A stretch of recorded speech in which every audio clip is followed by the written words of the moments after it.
তুমি জানো পৃথিবীর সবচেয়ে প্রাচীন বিশ্ববিদ্যালয় কোথায়? অক্সফোর্ড? না। কেমব্রিজ? না। এটা এক মুসলিম নারী তৈরি করেছিলেন ৮০০ বছর আগে। আজ জানো সেই লুকানো ইতিহাস, যা আমাদের বইয়ে নেই। ৮৫৯ খ্রিস্টাব্দ।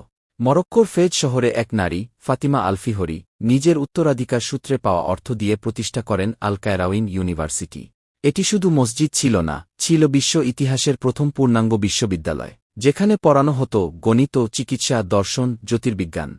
কিন্তু আশ্চর্যজনকভাবে আমাদের ইতিহাস বইয়ে এই নাম নেই। অনেকেই জানে না, নালন্দা বিশ্ববিদ্যালয় ৫ম শতকে স্থাপিত ছিল এমন এক জ্ঞানকেন্দ্র, যেখানে ৯,০০০ শিক্ষার্থী এবং ২,০০০ শিক্ষক থাকতেন। চীন, তিব্বত, ইরান থেকেও ছাত্ররা আসত এখানে পড়তে।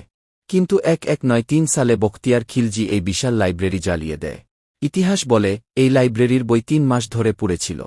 কিন্তু আজ আমরা জানি না, সেই সব জ্ঞানের ভাণ্ডারে কি ছিল। প্রশ্ন হল, এই ইতিহাসগুলো লুকিয়ে গেল কেন?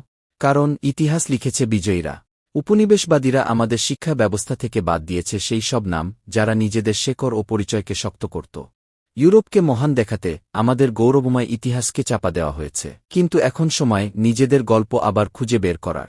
আজ তুমি জানলে, একটি হারানো নাম, এক বিস্মৃত বিশ্ববিদ্যালয়, এক চাপা পড়া ইতিহাস। কিন্তু এমন হাজারো গল্প আছে, যা কেউ বলছে না। তুমি কি প্রস্তুত সেই লুকানো ইতিহাস জানার জন্য?